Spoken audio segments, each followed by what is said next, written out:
It was a calm day at the museum as we braced for Hurricane Matthew in October 2016. The oldest part of our building has withstood more than 130 years of storms, but Matthew was approaching as a Cat 4 and presented a real threat. Once the sun set, we knew that all we could do now was wait.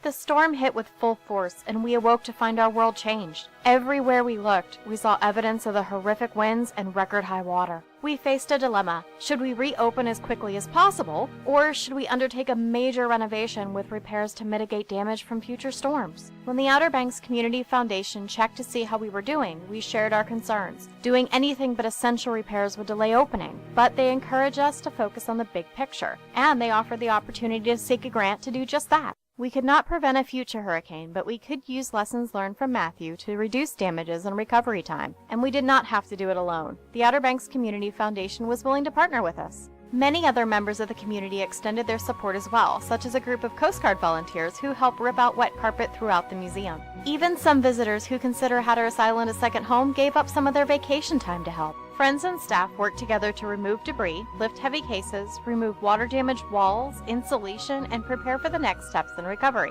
Though it was a heartbreaking process, we kept reminding ourselves that we were creating a brighter future. As an added precaution, we underwent a professional process to sanitize the building. Displays were covered in plastic to protect the artifacts, and we began to look like a shrink-wrap city. Surfaces were sprayed with human-safe chemicals, left to marinate, and dried with huge fans. When the process was complete, we were ready to rebuild using the lessons that Matthew had taught us. We knew time would be critical in future recovery efforts and used grant funds to build access doors to exhibits and add rollers to the bottom of cases. This gives us the ability to start work without waiting for help to do the heavy lifting.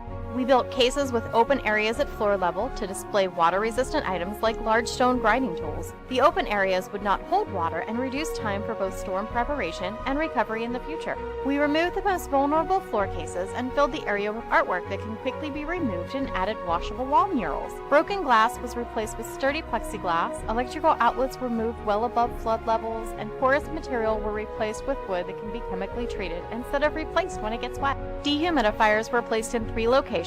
Indoor-outdoor carpet squares replaced the previous room-size rugs. Every repair added to our joys. We watched our new future unfold. The response to the new museum has been positive and heartwarming. As people tell us how beautiful it looks, we delight in sharing our grant story. At a time when we were at risk of being overwhelmed and losing hope, the Outer Banks Community Foundation did more than provide money. They re-energized us, infused us with optimism, and restored our will to turn lemons into lemonade.